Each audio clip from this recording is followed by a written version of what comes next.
kita pikir-pikir, kesalahan-kesalahan mereka, ya, itu tidak begitu berat berdasarkan cerita-cerita, tetapi mengapa Allah itu memberikan azab yang begitu hebat? Kalau kita bandingkan di zaman sekarang, perlakuan-perlakuan manusia di zaman sekarang ini jauh lebih berat ketimbang umat-umat dahulu. Tetapi mengapa umat-umat dahulu itu diazab oleh Allah Subhanahu wa taala secara keseluruhan.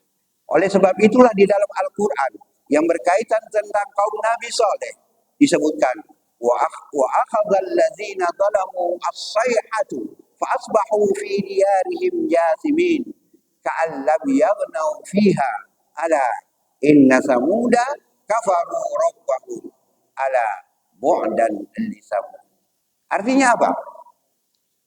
Kemudian suara yang mengguntur menimpa orang-orang zalim pada saat itu, sehingga mereka mati bergelimpangan di rumah-rumahnya sendiri, seolah-olah mereka belum pernah tinggal di tempat itu. Ingatlah kaum Samud mengingkari Tuhan mereka. Ingatlah, binasalah kaum Samud itu sendiri. Jadi jelas perumpamaan-perumpamaan yang diberikan oleh Allah Subhanahu wa taala kepada kaum-kaum terdahulu itu benar-benar nyata, benar-benar terpatri dan diabadikan di dalam Al-Qur'an. Cuman Al-Qur'an menceritakan hanya secara global, dan sejarahlah yang akan mencatat, yang memberikan cerita-cerita itu kepada umat-umat yang hidup di belakangan ini. Oleh sebab itu, banyak sekali di dalam Al-Quran cerita-cerita mengapa Allah Subhanahu wa taala mengazab kaum-kaum terdahulu. Itu tadi adalah kaum Nabi Saleh.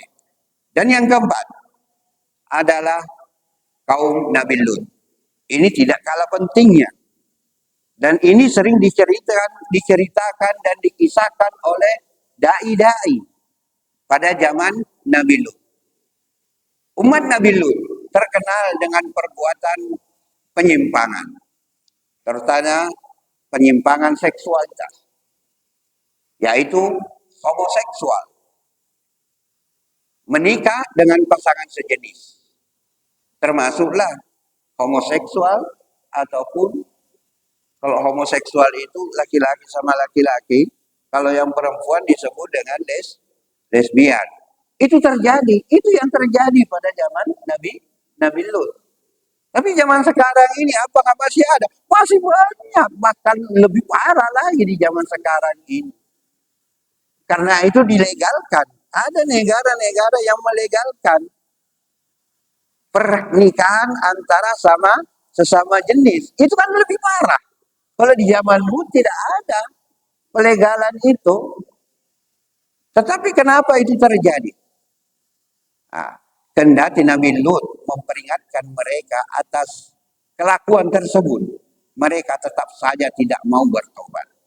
Sudah diingatkan oleh Nabi Lut, jangan melakukan perbuatan homoseksual, jangan melakukan perbuatan lesbian, tetapi dakwah Nabi Lut tidak dihiraukan. Bahkan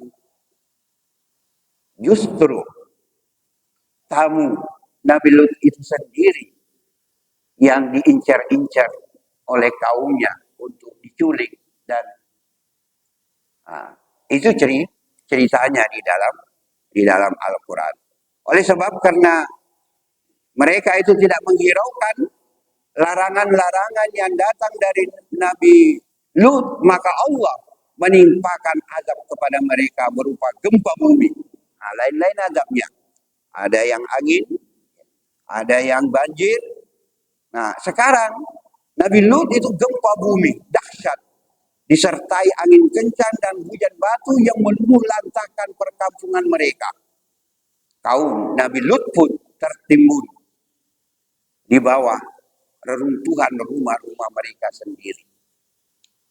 Di rumah-rumah mereka dengan gempa bumi. Allah mengabadikan kisah ini di dalam firman-Nya, wa jaa ahlul madinati yastabshirun qala inna haula'i dhafi fala tafdahu wattaqullaha wa la tukhzun. Dan datanglah penduduk kota itu ke rumah Nabi Lut. Penduduk kota itu datang ke rumah Nabi Lut untuk menculik dan ingin mengambil tamu Nabi Lut. Padahal mereka tidak tahu bahwa tamu itu adalah malaikat. Dengan gembira karena kedatangan tamu itu. Lalu Nabi Lut berkata, sesungguhnya mereka adalah tamuku. Maka jangan kamu mempermalukan aku. Dan bertakwalah kepada Allah. Dan jangan kamu membuat aku terhina. Jadi jelas azab diberikan kepada mereka karena mereka melakukan perbuatan-perbuatan yang dilarang oleh Allah Subhanahu wa taala, yakni diantaranya adalah homoseksual dan lesbian, dan itu sudah didakwa oleh Nabi Lut, namun mereka tetap ingkar, tidak mau menghiraukan. Akhirnya Allah akan memberikan azab kepada mereka itu. Nah, itulah makanya kadzabat qaum Lutinil mursalin.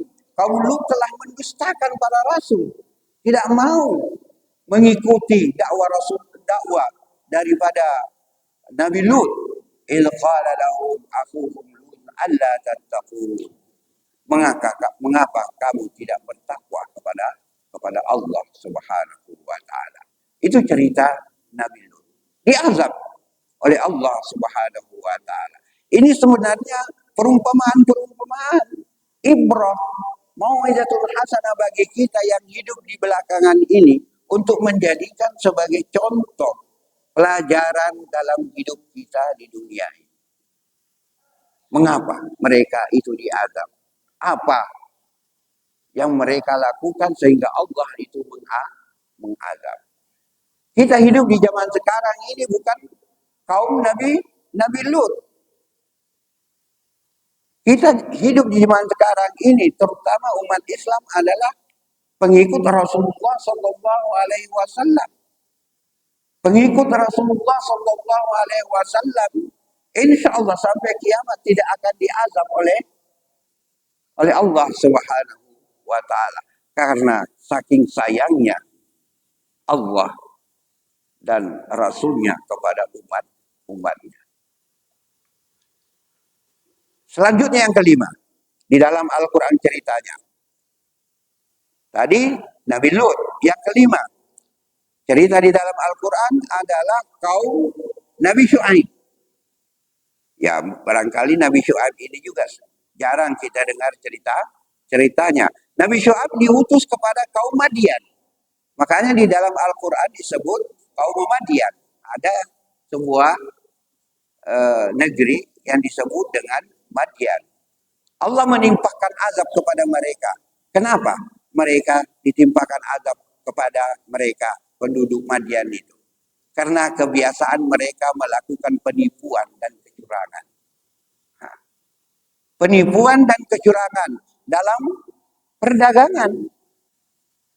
Nah, kan jelas penyebab mereka itu. Hanya melakukan penipuan dan kecurangan dalam perdagangan. Ya, misalnya timbangan, takaran. Nah, itu terjadi kecurangan di kaum Nabi Syuaib itu. Mereka meminta dilebihkan bila membeli sesuatu minta dilebihkan. Namun mengurangi takaran timbangan bila mereka itu menjualnya. Nah, jadi ini pelajaran juga bagi orang-orang yang bisnis berdagang yang menggunakan takaran ataupun timbangan. Jangan sampai ada niat di dalam hati mengurangi untuk meraih keuntungan yang sebesar-besarnya, padahal itu sebenarnya tidak akan terjadi, tidak akan menguntungkan. Itu pasti merugikan.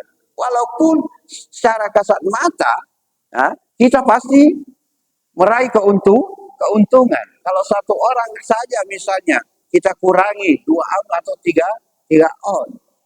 Nah, kalau 10 orang, kalau 100 orang, menurut secara kasat mata berdasarkan akal pikiran itu sangat menguntungkan.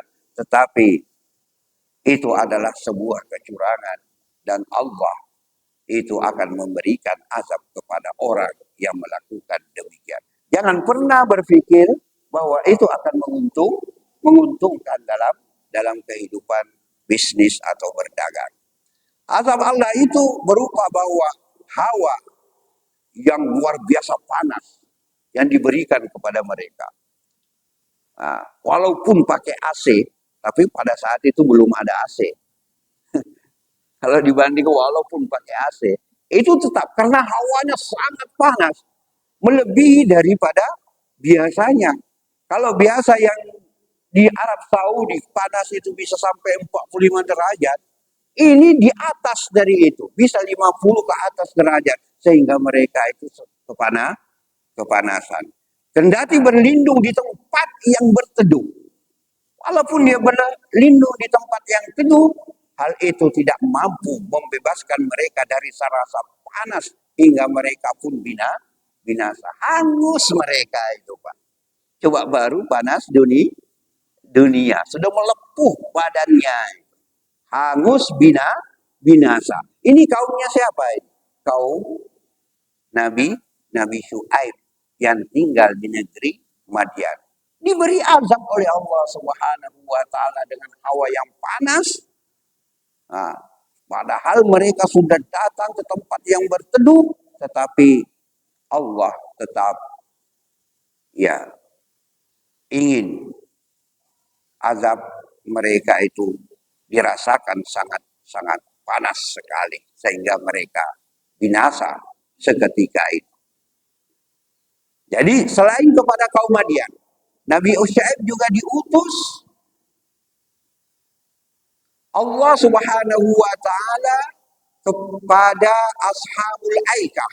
Nah, ini disebut jarang kita dengar Ashabul Aikah. Jadi Nabi Syuaib ini bukan hanya kepada kaum penduduk negeri Madian, tapi Ashabul Aikah juga. Mereka menyembah Ashabul Aikah ini. Apa gawainya setiap hari? Mereka menyembah pepohonan.